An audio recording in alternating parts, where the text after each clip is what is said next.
Bueno, listo, ahora sí, ya. Bueno, muy buenos días a cada uno de ustedes.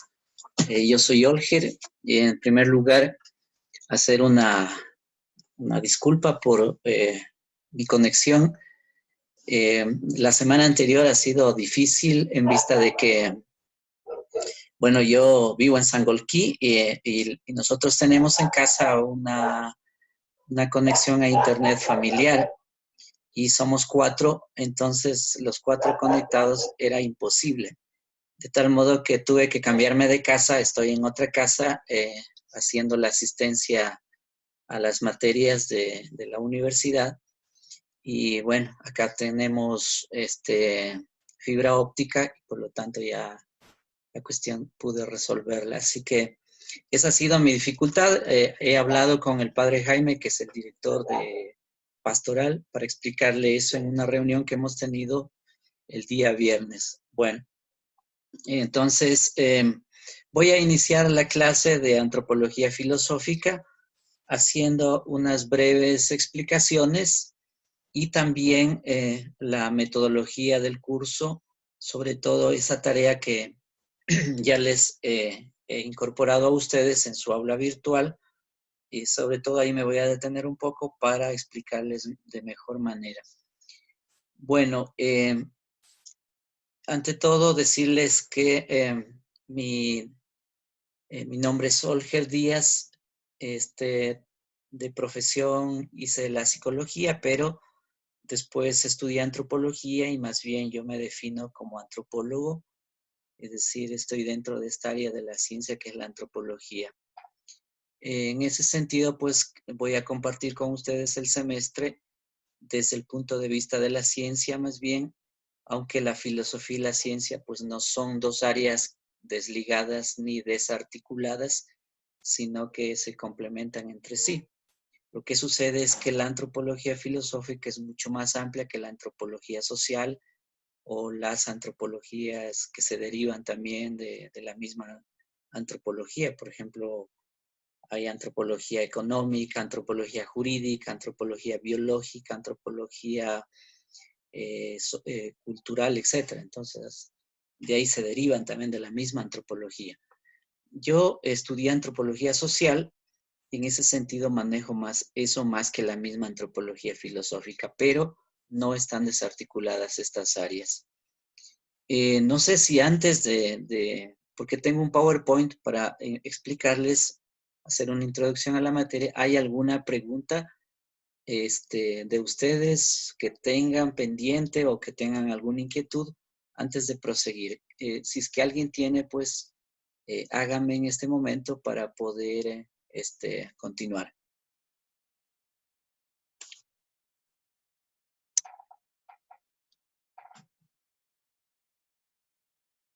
¿Qué dicen ustedes?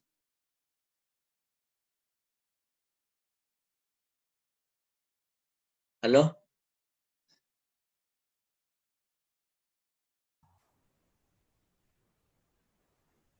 ¿Están conectados o no? ¿Por qué no? No, profe, sigan nomás. Ah, ya listo. A ver, entonces, Sí, le como estamos veo que escuchando, nadie profe. dice nada, en todo caso voy este, a ver, también asómense ahí a la pantalla para poderlos ver, porque todos están como escondidos. A nadie se lo puede captar aquí en la pantalla de mi computadora. Activen su video, su cámara, para poderlos ver.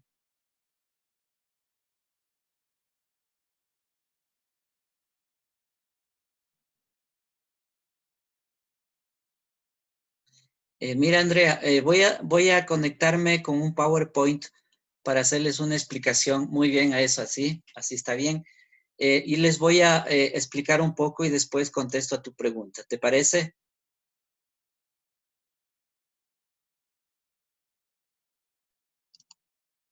Bueno, a ver entonces, vamos a...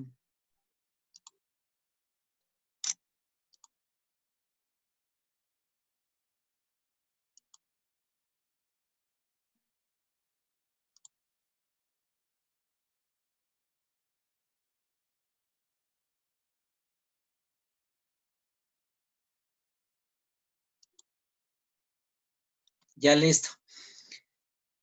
Ustedes ahí en la pantalla están viendo esto que dice antropología filosófica. Bien, entonces vamos a empezar una explicación de esto. Miren, la antropología es una área humana. Antro significa, o antropos, llamémosle así más bien, significa hombre en términos generales, es decir, se refiere al género humano. No incorpora también a las mujeres, es decir, porque uno podría pensar ahora que estamos en las cuestiones de discusión de género, que se discrimina a las mujeres. No, clásicamente, antropos significa el hombre, es decir, el género humano, el ser humano. En ese sentido es como en esta presentación también yo quiero referirme para no discriminar ni a hombres ni a mujeres. Entonces, antropos significa el hombre, el ser humano, y el logos es el tratado, el estudio del ser humano. Y la otra parte, la filosofía, pues tiene que ver con el amor mismo al pensamiento, a la sabiduría, se refiere a la grande forma de pensar de este género humano. Veamos algunas ideas sobre la antropología. Su objeto de estudio, entonces, es el hombre como género humano que les acabo de decir. ¿Qué es lo que busca fundamentalmente la antropología? Bueno, busca las últimas causas de la explicación de la realidad, lo que ahí llamo la esencia, la substancia.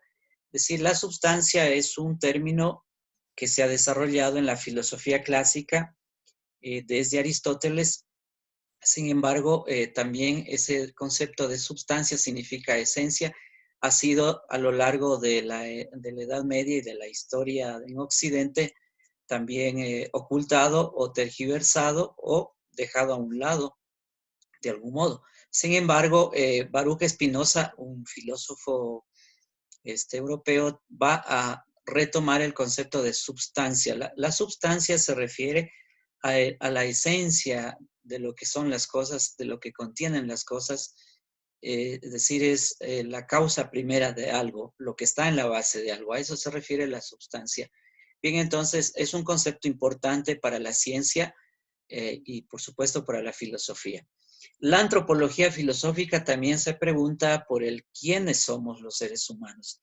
Esta pregunta siempre ha estado en el orden de los seres humanos de preguntarse quiénes somos nosotros, porque siempre hemos sido desconocidos para nosotros mismos, nos conocemos muy poco, tanto a nivel personal como a nivel social. Si ustedes ven ahora mismo la pandemia del coronavirus, nos lleva a hacernos esta pregunta de por qué el coronavirus en una sociedad que se ha globalizado ya desde hace mucho tiempo atrás, sobre todo en términos ya de conexión comunicativa, conexión financiera, económica, en términos de globalización se habían ido haciendo desde los años 80. En ese sentido, imagínense, no sabemos todavía por qué alguien se le ocurre crear armas biológicas para exterminio de los seres humanos. Entonces, miren allá la pregunta, ¿quiénes somos? Es decir, nos ayuda a buscar respuestas a eso, a los problemas de todos los días. Bien, en ese sentido, entonces, la pregunta, ¿quiénes somos? Es muy importante para el estudio, la investigación de la ciencia. Segundo, otra pregunta asimismo es ¿de dónde venimos? Es decir, ¿cuáles son nuestros orígenes biológicos, naturales? Ustedes, bueno, en el video que les puse en su aula, pienso que ya tienen algunos elementos para ir descubriendo de dónde estamos viniendo todos los seres humanos en esa gran evolución que ha existido y seguirá existiendo. Y una tercera pregunta es, ¿hacia dónde vamos? Es decir, el ser humano se pregunta, es decir, ¿cuál es el camino que nos trazamos? ¿Hacia dónde estamos yendo? Yo personalmente, de acuerdo a la información que tengo, diría que vamos nosotros hacia más allá de nuestro planeta Tierra, es decir, estamos en la onda de descubrir otros planetas, otros sistemas cósmicos, de navegar por, por nuestra galaxia, porque existen millones de galaxias, y así el ser humano va en esa búsqueda. Entonces, en ese sentido, resulta muy curioso, por ejemplo, la astronomía, que es la ciencia justamente que se encarga de todo eso. Bueno, esperemos que en este curso podamos responder a algo, a esta pregunta, ¿hacia dónde vamos? Solo el ser humano sabe, y él sabe que vive. Los animales, como por ejemplo el perro no se pregunta si sabe o qué es lo que no sabe, ni se pregunta por qué vive. Sencillamente el perro eh, vive, es sensible, es inteligente también, pero no se está haciendo este tipo de preguntas. Entonces, solo los seres humanos nos hacemos este tipo de preguntas. El saber es una dimensión propia del ser humano. Él necesita comprenderse, este ser humano, saber quién es y qué puede hacer también. Entonces, la idea es entrar hacia adentro de nosotros y entender el mundo de afuera también para entender quiénes somos.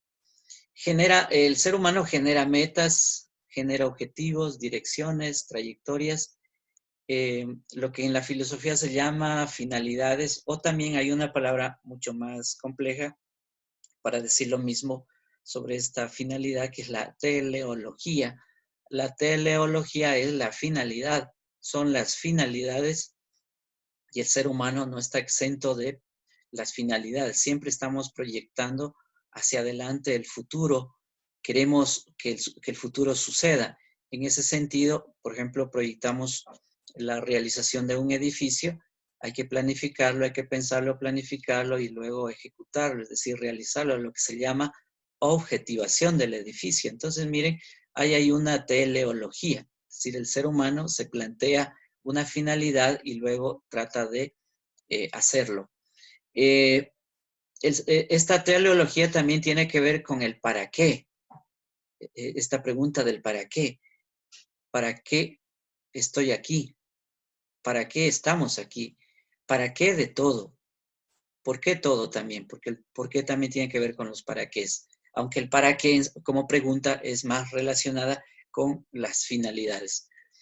Bueno, el ser humano también responde a ciertas inquietudes, por ejemplo, teológicas, como la idea de Dios, espirituales, psicológicas, estéticas, pero dentro de un todo, es decir, el todo es un concepto muy importante en la ciencia, porque, a ver, la ciencia que tenemos hasta ahora siempre hace estudios muy específicos, muy particulares, muy segmentados de la realidad, es decir, estudia la realidad pero dividida entre ella misma, es decir, por trozos, por pedacitos, o por lo que yo suelo decir, compartimentos estancos.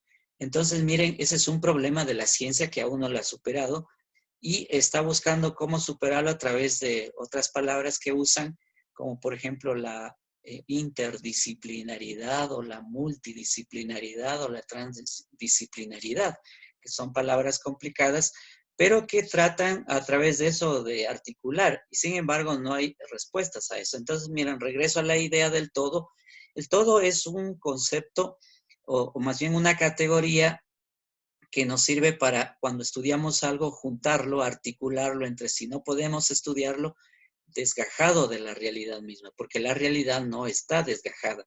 Si volvemos al ejemplo del coronavirus, vamos a ver que estudiar el coronavirus tiene todas las implicaciones de ese todo. O sea, hay que mirarlo, estudiarlo en todas sus dimensiones con el todo de la realidad. Por ejemplo, tiene causas y consecuencias sociales, consecuencias económicas, consecuencias en la salud, consecuencias en el trabajo. Es decir, ustedes miren cómo un virus creado en laboratorio resulta que tiene consecuencias en todo. Por lo tanto, la realidad es esa, es decir, la realidad hay que estudiarla como un todo y no segmentada de ella misma. Entonces, el todo, que es esta idea que les acabo de mencionar, pues es muy importante en la ciencia y para mirar todo lo que nos rodea alrededor nuestro, pues mirarlo como un todo y no separado de la realidad. La inteligencia lo dota de seguridad para afrontar problemas. También el hombre sabe del bien, es decir, entendido el bien como la bondad, y también sabe del mal, entendido como maldad. Es decir, sabemos cuándo algo es bueno y sabemos cuándo está algo mal. Por ejemplo, ahora sabríamos que estamos en un lado de la maldad, que es esto de la creación de un virus, y miren cómo afecta a la sociedad, primera vez en la historia mundialmente, es decir, no será lo mismo el después que venga.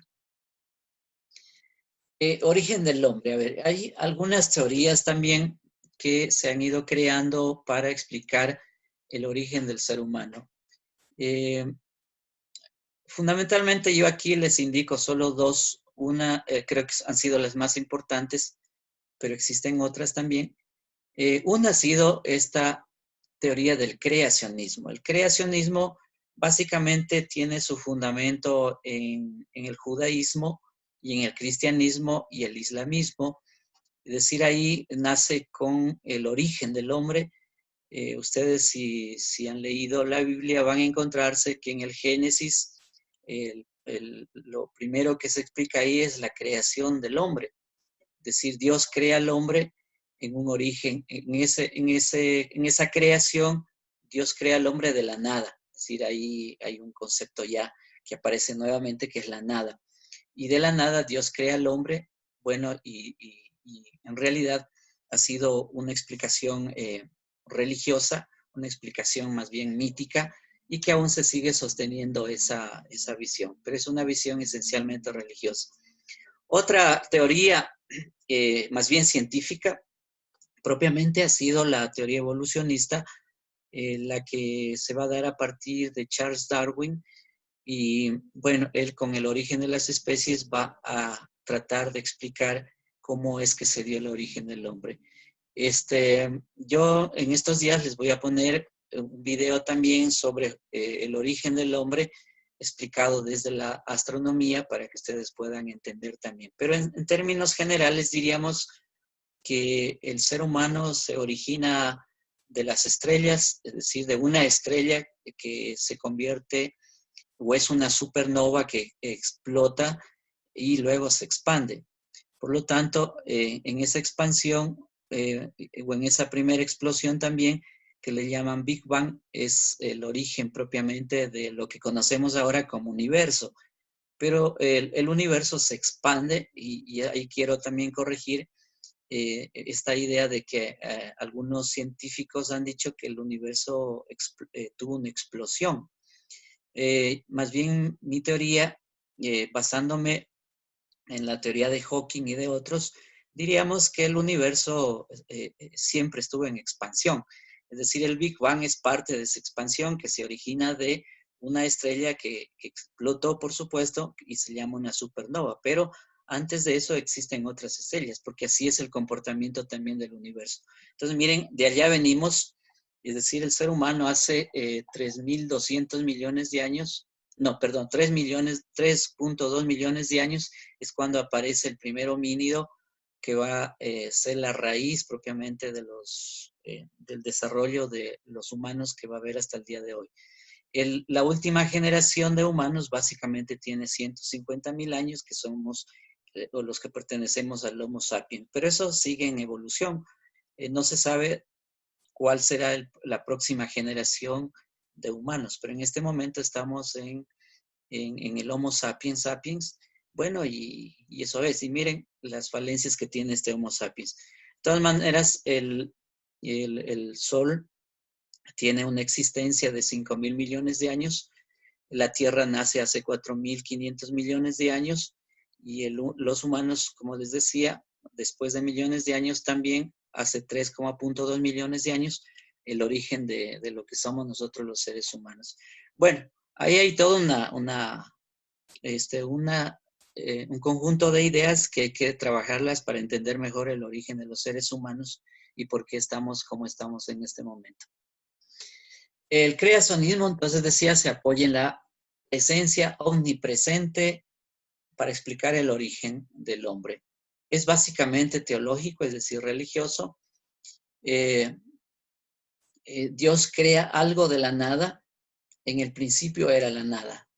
Dios es el único que puede crear, lo demás tiene un comienzo y un fin. Es decir, esa es la teoría creacionista.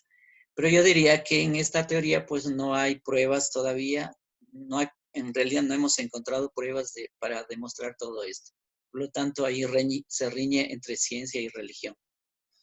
El evolucionismo se basa en la obra de Charles Darwin sobre el origen de las especies por selección natural. Existe la sobrevivencia, es decir, sobreviven los más aptos por adaptación al medio ambiente. Tiene un sustento orgánico, es decir, la materia es viva en sí mismo. La materia no es inerte como nos hicieron creer probablemente en el pasado cuando estudiábamos en la escuela o en el colegio, sino que la materia es viva. Y por supuesto, evoluciona cada vez más complejamente. El hombre es producto de la evolución, es decir, hay una hominización. La hominización se refiere a que el ser humano se va haciendo más humano cada vez más. Mientras más socializado es, más humano se vuelve. Menos socializado el ser humano, menos humano se vuelve. Es decir, la hominización se refiere justamente por la capacidad de su ser social, de su ser colectivo, de su ser gregario. Es decir, somos seres gregarios y nos hacemos ahí. El hombre evolucionó cerebralmente. Esta es una primera cuestión que hay que también entenderlo, y hay información de cómo la capacidad craneana ha ido evolucionando en los seres humanos. También liberó las manos del suelo. Este es otro elemento, porque las manos nos han permitido independencia con el suelo y así poder usarlas para todo lo que podemos hacer. Entonces, miren, por ejemplo, Engels, un filósofo alemán en el siglo XIX, ya escribió mucho sobre el tema de la liberación de las manos del suelo y cómo ésta nos ha pedido crear herramientas, nos ha ayudado a crear herramientas, a construir artefactos, etc. Y posee mayor periodo de adaptación comparado con otras especies. Engels sugirió que el culpable de la evolución fue el trabajo, y en esto no está equivocado, porque nosotros nacemos con el trabajo, es decir, con la capacidad de hacer. Por eso el Homo habilis es el hombre que sabe hacer también. Otra teoría, asimismo, es esta del monismo. Es una teoría más bien filosófica que trata de defender la existencia de una sola sustancia. Es decir, la materia y el espíritu, lo físico y lo psíquico son idénticos, dice el monismo, en sí mismo, en su esencia. Un autor, un filósofo que creó esta teoría es Leibniz. Él justamente es el que teoriza sobre de la esencia única. El universo está constituido por una única sustancia, una única causa o sustancia primera. Para la época él pensaba que era Dios esa causa primera. Otra teoría es la del espiritualismo. El hombre es esencialmente espiritual, coloca la capacidad lógica y reflexiva del hombre sobre lo material. En este sentido, el espiritualismo dice que tiene un lado objetivo en el sentido de que el objetivo se refiere no a lo que se quiere lograr, sino aquí objetivo se refiere a lo real, pero lo real también puede ser ideal, es decir, objetivo ideal. Y para eso es la cultura lo ideal.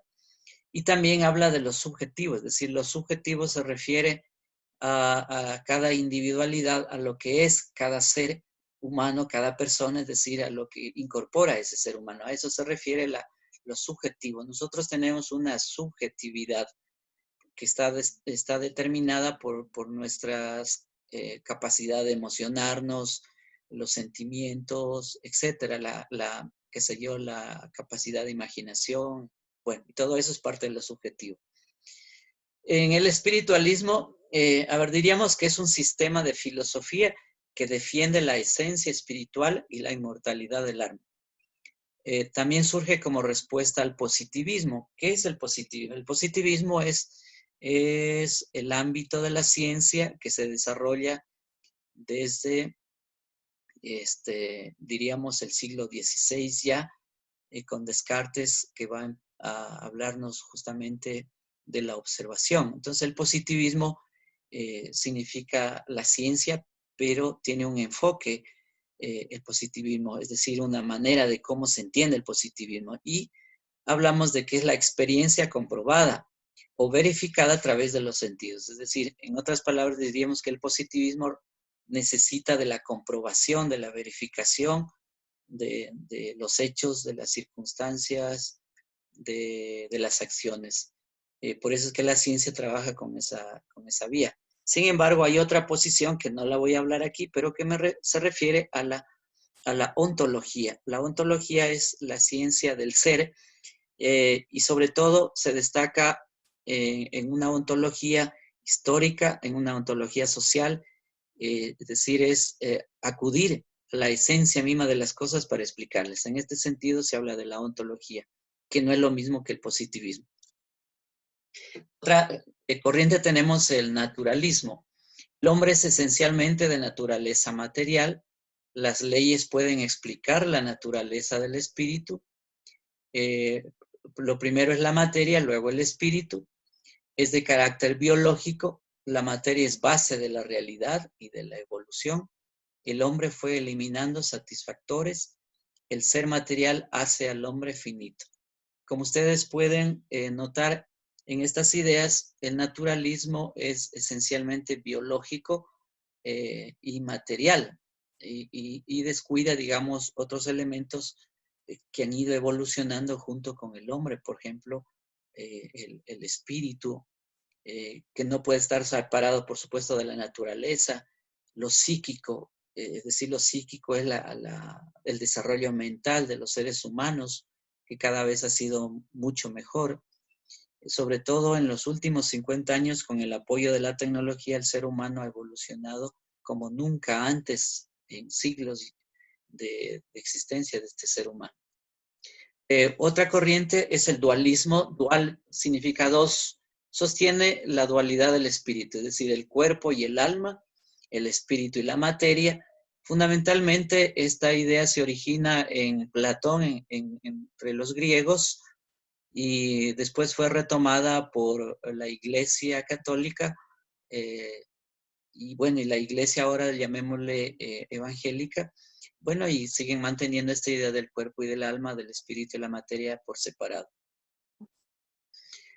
Crítica, y con esto terminamos esta presentación. A ver, hay que hacer una crítica a las ideas anteriores, por ejemplo, al creacionismo.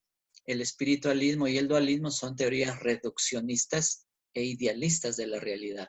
Reduccionistas se dice porque reducen la realidad solamente a la creación, por ejemplo, de Dios, o al espiritualismo, que todo es espiritual, o al dualismo que es solamente cuerpo, alma, materia, espíritu. Es decir, hay una reducción de la realidad. Y se dice idealistas porque la realidad no es así. La realidad es mucho más compleja, no es solamente cuerpo, espíritu, no, sino que hay que mirarlo como un todo. El ser humano está en relación consigo mismo, pero también en relación con la vida, con la naturaleza, con el ambiente, con el cosmos, con el universo, etcétera. Es decir, no se puede mirar al ser humano suelto. Por eso es que estos idealismos reducen la realidad a ciertas ideas. O también lo que en términos más difíciles decimos abstraen la realidad, es decir, hacen una abstracción y ahí termina perdiéndose la explicación de la realidad. Otra crítica es al evolucionismo y al naturalismo, que son explicaciones materialistas, es decir, la materialidad de la existencia humana. La materia es energía y la energía también es materia. En este sentido, diríamos que hay que mirar así, es decir, nosotros los seres humanos, como todo el resto del universo, somos materia y energía y materia. Es decir, estos dos elementos del cosmos, pues hay que tenerlos presentes cuando explicamos la vida misma. Eso es, chicos, con respecto entonces a esta...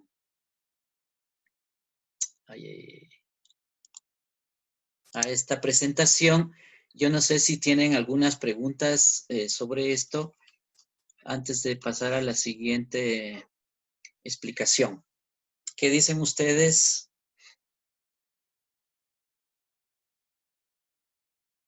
A ver, Vamos a ver la cuenten. materia No más estoy como que escuchando, disculpa, generalizada. está muy bajo, parece no escucho.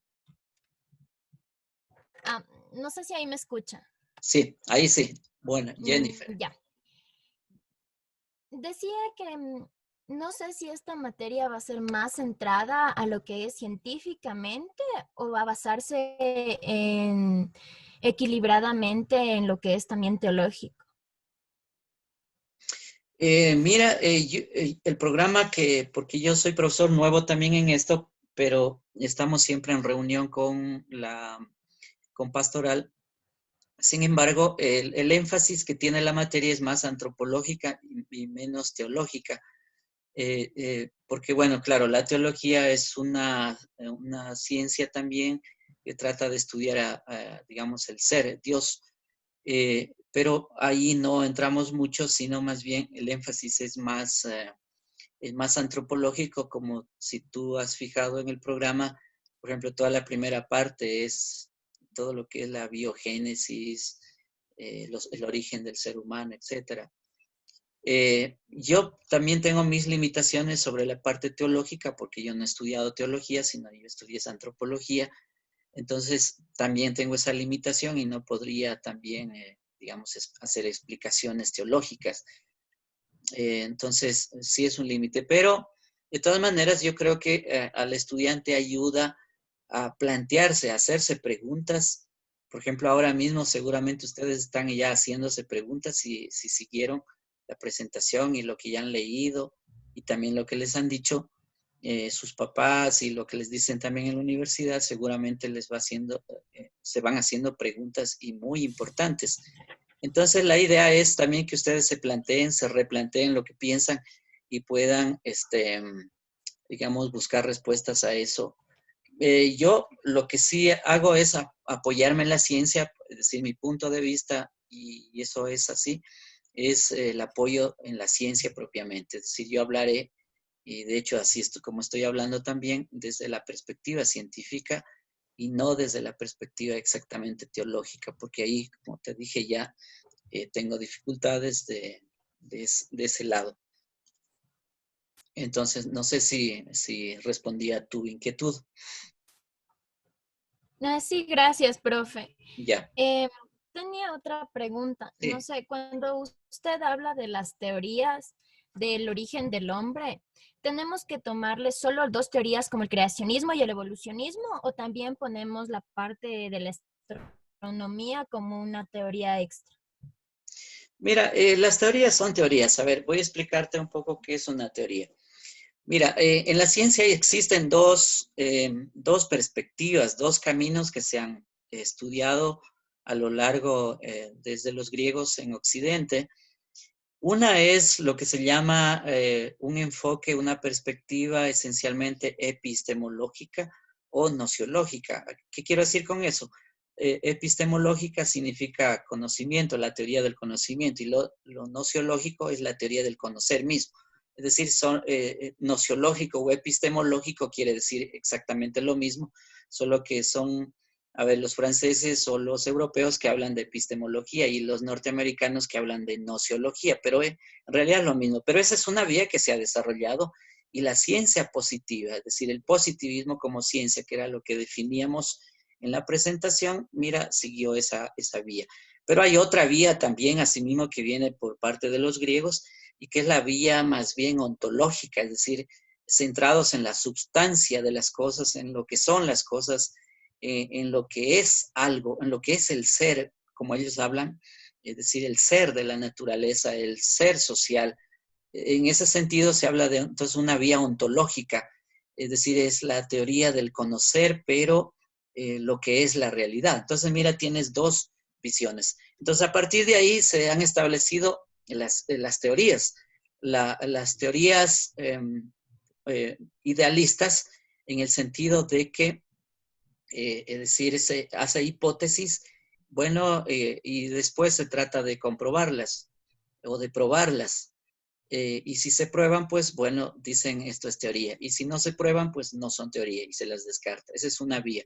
La otra vía no va por ahí, es decir, la vía ontológica más bien trabaja con el ser de las cosas, porque estudia cada cosa como es y en relación.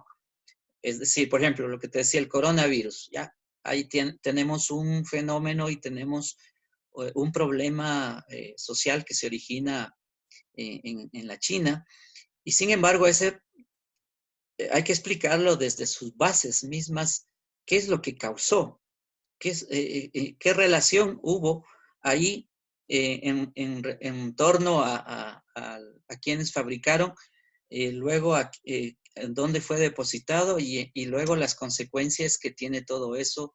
Es decir, hay unas causas, pero también hay unos efectos. Entonces, mira, la ontología como ciencia lo que trata es de explicar el todo. Entonces, ese coronavirus que nace ahí hay que explicarlo en su totalidad. Entonces, mira, esa es la otra diferencia, con cambio no se trabaja con hipótesis. Entonces, mira, cuando yo estoy hablando de las teorías acá, es decir, son teorías esencialmente, llamémosles abstractas, teorías hipotéticas, es decir, se plantean hipótesis y que después se les va probando. Eso significa que también es válido, no es que no sea válido. Lo que pasa es que es una forma en cómo Occidente ha venido haciendo ciencia, pero también es válido eso. Entonces, mira, a tu pregunta concretamente, mira, todas las teorías que podamos estudiarlas acá para entendernos como seres humanos son válidas, en cuanto que nos permiten autocriticarnos como seres humanos para seguir adelante, mejorando este mundo, esta sociedad también, y nosotros, por supuesto, como cada persona. Entonces, la teoría cumple esa función, y aquí incorporamos también, mira, estas teorías así, un poco más ampliamente, para que ustedes puedan entender mejor la complejidad de la vida.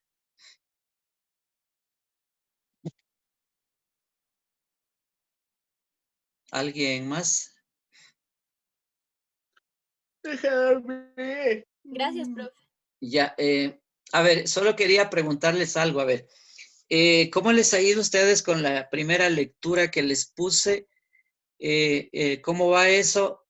Para que me cuenten. Y segundo, también les había puesto ahí un video para que puedan intervenir en el foro.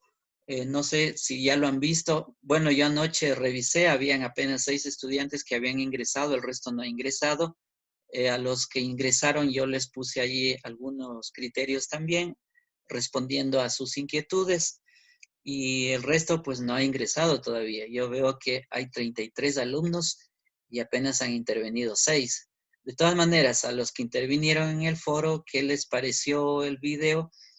Cuéntenme un poco a ver qué punto de vista tienen ustedes.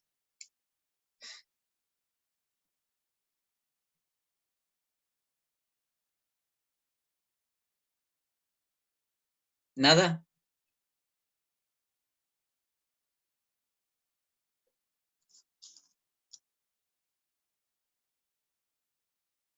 ¿Qué dice Diana?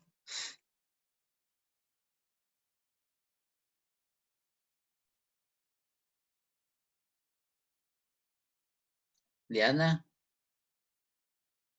a ver, cuente algo.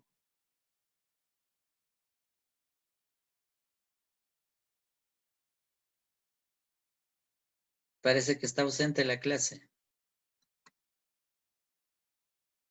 Yo, profe. Ah, sí. A ver, ¿qué piensa usted de lo que ha visto en el video? La, la lectura, ¿cuál es su... Aún no he visto el video, profe. No ha visto, ya. ¿Y la lectura? Tampoco. Uy, uy, uy. Entonces hay que revisar eso. Bueno, Profe, sí, dígame. disculpe, es que lo que pasa es que o sea, bueno, al menos a criterio personal, yo no entendí bien cómo hay que hacer la tarea del libro, o sea, de las lecturas. Ya. Entonces ahora le explico. Ya. A ver, entonces. Voy a explicar, a ver, cuál es la metodología para estudiar esta materia. Bueno, ustedes van a entender también que estamos en un periodo muy especial, es decir, no estamos en clase presencial y eso también dificulta el podernos ver y poder estar en una clase más físicamente y poderlo explicar mejor. Sin embargo, yo he construido ahí un conjunto de rúbricas. Rúbrica es una matriz de evaluación en el que se establece algunos indicadores, algunos criterios para poder tanto ustedes que deben realizar la tarea sepan los criterios que el profesor está pidiendo, como también por parte del profesor saber qué es lo que pide y también qué es lo que queremos aprender y a la vez también evaluar. Entonces, una rúbrica de evaluación es una matriz que sirve para estudiar de parte y parte, tanto del estudiante como para el profesor, y estar de acuerdo en los criterios que se requieren para el aprendizaje. En ese sentido se entiende una rúbrica. Entonces yo les puse a ustedes una rúbrica de evaluación, que son unas 4 matrices, de matriz 1, 2, 3, 4, que está ahí, espero que hayan descargado, y si no les toca descargar, para poder hacer sus tareas. Ahora, con respecto a la tarea que yo les puse, es la matriz 2. A ver, déjenme, voy a ponerles aquí. A ver, vamos a incorporar la matriz 2. ¿Dónde está? A ver. Aquí. Mira. ¿Están viendo la matriz? Sí, ya. Mira, ahí tienes la matriz 2. Entonces, a ver. La matriz 2 es una rúbrica de evaluación y ahí yo les pido a ustedes que la tarea se haga un reporte de lectura. ¿Sí? Entonces la tarea es reporte de lectura. Pero ese reporte de lectura tiene varios criterios. Es decir, los criterios son de que se haga un análisis. Analizar significa descomponer algo. Es dividirlo. Cuando uno quiere estudiar algo, tiene que hacer una descomposición de ese algo para poder comprenderlo, para poder entenderlo. Si no lo descompongo, pues no puedo entender algo. Entonces, mire, ese es el análisis. El análisis lo hacemos todos los días cuando queremos entender. Siempre estamos analizando algo para comprenderlo. Entonces, mire, Profe, ¿puede volver a repetir? Se le está entrecortando. ya. Estaba hablando de la matriz 2. Entonces, les decía que la tarea consiste en que ustedes hagan un reporte de lectura. El reporte de lectura tiene tres elementos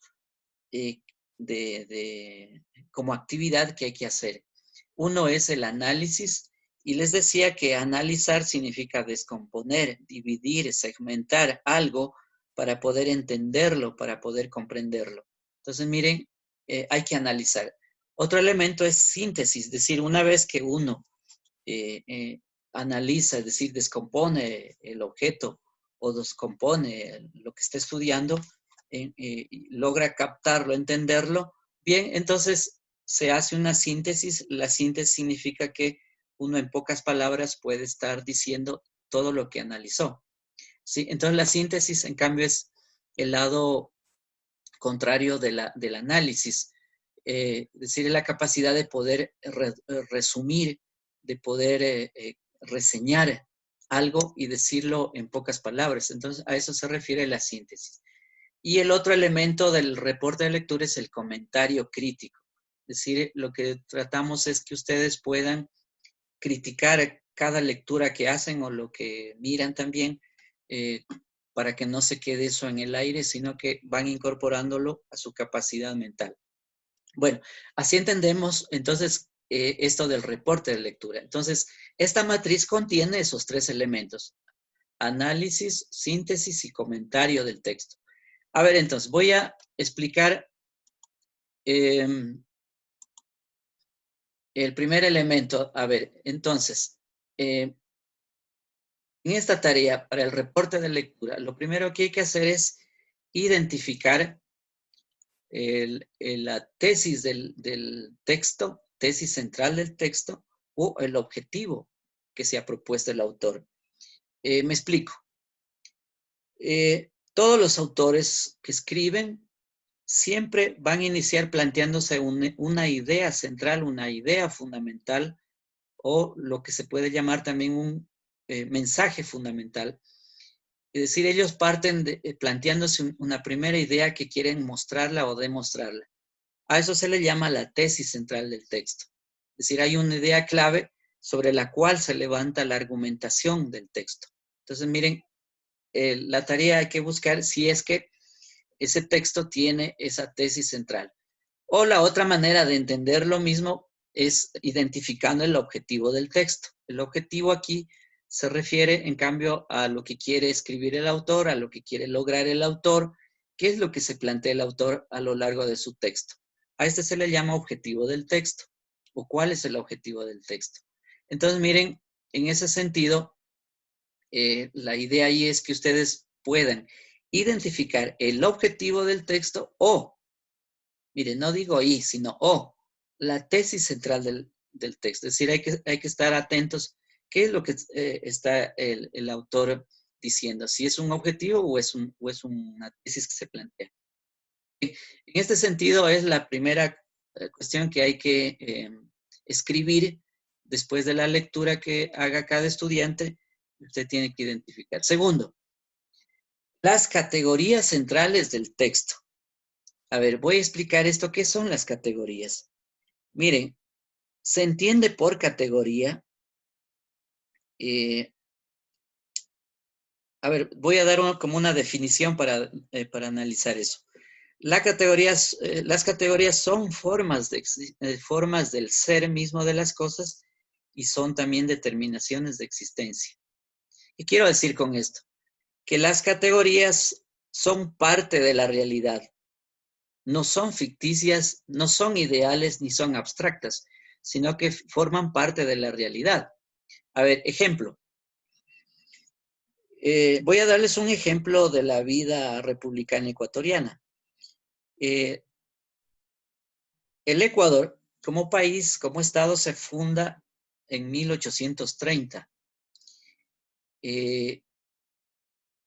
Esa fundación del Ecuador se llama, en términos de categoría analítica, de categoría también en las ciencias sociales, se llama formación social. Entonces, el Ecuador es una formación social. ¿Qué tenemos entonces desde 1830 hasta ahora? La formación social republicana. ¿Ves? Es decir, es una república el Ecuador. El Estado ecuatoriano es una república.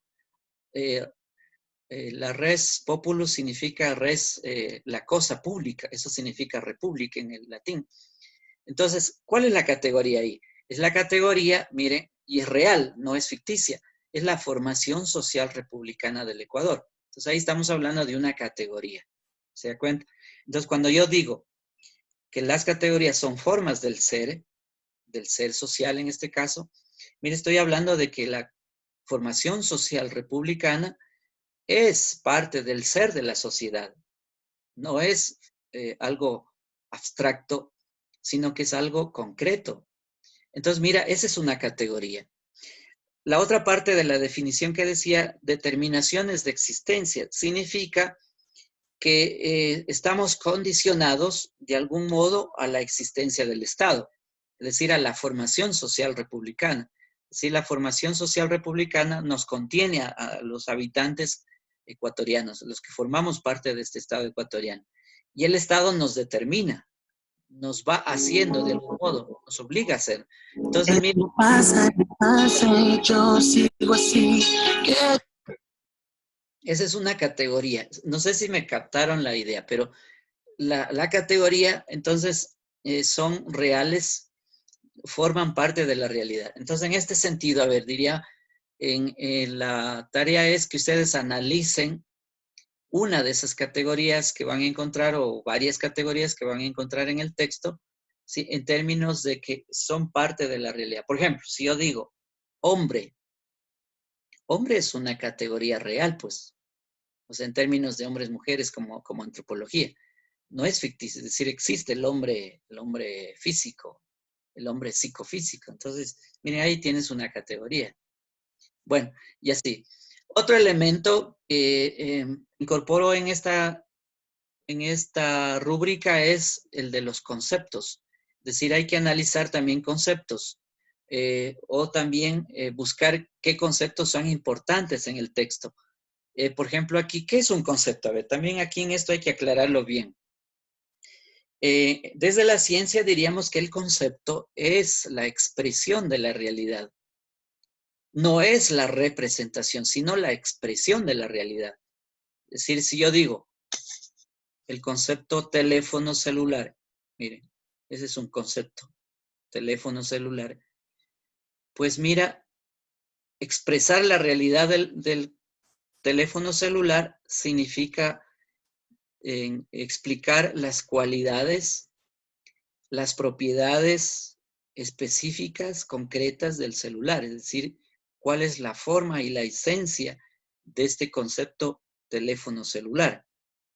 Entonces, mira, cuando decimos qué es el concepto expresión de la realidad significa que explica las cualidades del objeto, ¿sí? Entonces,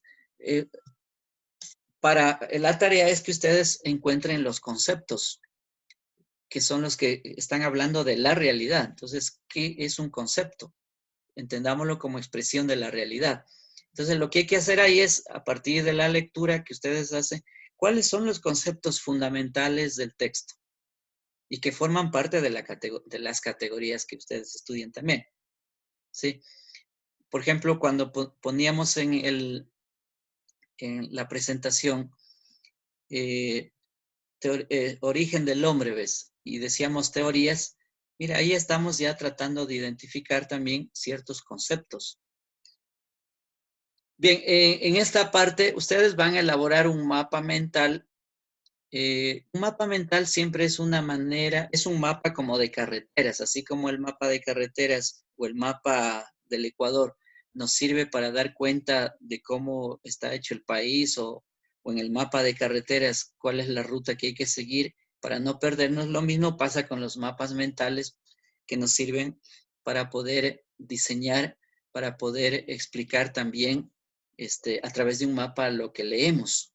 Entonces, yo les pido aquí que hagan un mapa mental ustedes, y si no sabe qué es un mapa mental, pues le tocaría ingresar a la web, al internet, y ahí usted ponga qué es un mapa mental y cómo se hace un mapa mental para que pueda entender mejor qué es un mapa mental. El mapa mental no es lo mismo que mapa conceptual, ¿sí? Entonces, ahí hay unas diferencias muy claras. Yo prefiero trabajar siempre con mapas mentales y no tanto con mapas conceptuales. porque los mapas mentales son mucho más creativos. Uno puede hacer muchas cosas con el mapa mental, no así con el mapa conceptual. Entonces, recuerden ahí está subrayado en amarillo el mapa mental en su matriz 2. 3. Comentario crítico. Comenta críticamente las categorías y conceptos centrales del texto. Lo que quiero decir aquí es que ustedes puedan realizar su comentario criticando lo que han leído.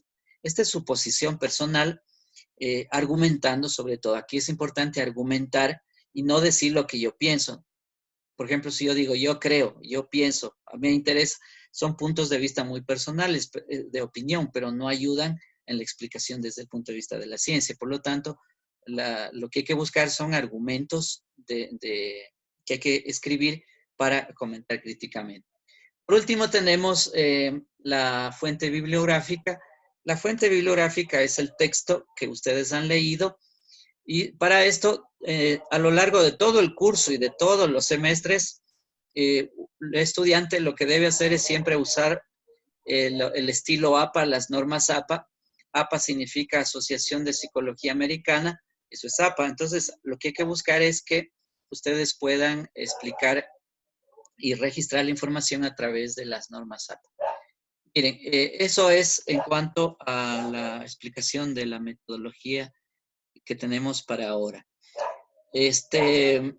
Estaba previsto la fecha de presentación de la tarea hasta el 6 de abril. Y yo no sé si eso tiene dificultades para ustedes. También hay posibilidad de cambiarle una semana más a esa fecha, no hay problema, siempre y cuando ustedes estén bajando, descargando lo que tienen que leer. Bueno, eso es, jóvenes. No sé si tienen alguna pregunta sobre eso. Sí, por favor, Licen. Ya, a ver. 15, profe. Profe, Sí. entonces las categorías podría ser así: biogénesis, vida, seres unicelulares, seres pluricelulares y ser humano. Sí, claro, sí son categorías. Esas porque incorporan conceptos. Es decir, una categoría incorpora muchos conceptos que explican esa categoría. Entonces sí puede ser como categoría. Correcto, es eso, sí. Y otra cosa, profe, y si no puedo hacer el mapa mental en Word, ¿puedo hacerlo a mano y tomarle fotos y ponerle en el archivo? Sí, claro, no hay problema. Mira, el asunto es que ustedes puedan realizar un mapa. La forma no es problema. Es decir, yo, por ejemplo, prefiero hacerlo a mano y, como tú dices, en un papel, aunque también ya existen varias posibilidades también de programas para hacer eso. También tengo, por ejemplo, un programa que me sirve para hacer mapas mentales también. No hay problema. Es decir, lo importante es que se vea bien lo que estás escribiendo, porque si no logro leer, pues ahí sí se complica el asunto. Pero se puede. Ya, gracias, profe. Bien.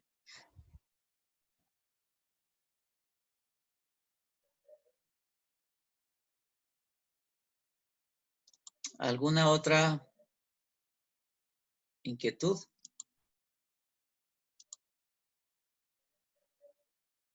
Profe, ¿y si nos cambiaría el deber para cuándo nos cambiaría?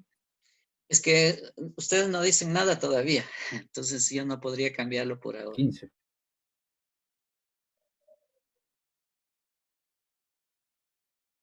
O sea, es que, por ejemplo, está un poco fallando el internet en ciertos lugares y el hecho, o sea, no se descarga como bien libro. Entonces sí está habiendo un poco de problemas por eso. Ya. A ver, ¿qué dice Mateo?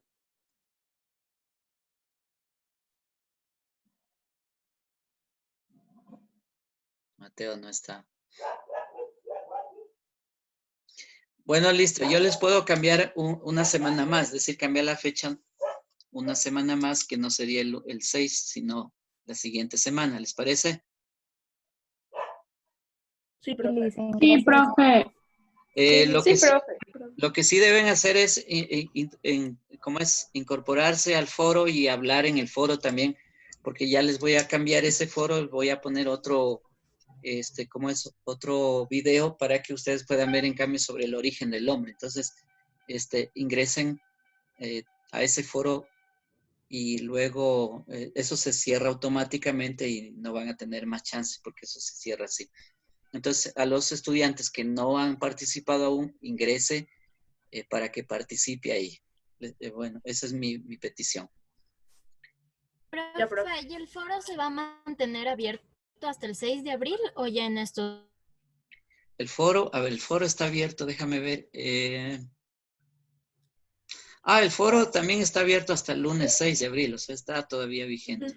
Sí, entonces no hay problema, está todavía, queda abierto ese todavía, igual que la tarea. La tarea, bueno, yo la voy a cambiar para la siguiente semana, pero el foro sí se cerraría el 6 de abril. Ya, profe. Bueno. Una pregunta fuera Sí. de lo... con usted igual tenemos investigación científica, igual nos mandó un deber, igual nos puede cambiar la fecha o nos va a explicar, el día miércoles tenemos con usted investigación científica.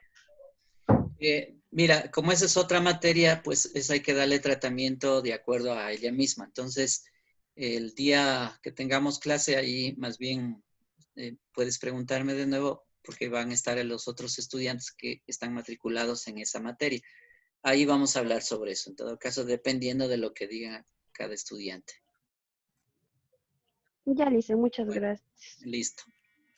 Miren, jóvenes, si no hay más por ahí, en todo caso vamos cerrando la sesión y bueno, y seguimos hablando en las próximas sesiones que vamos a tener.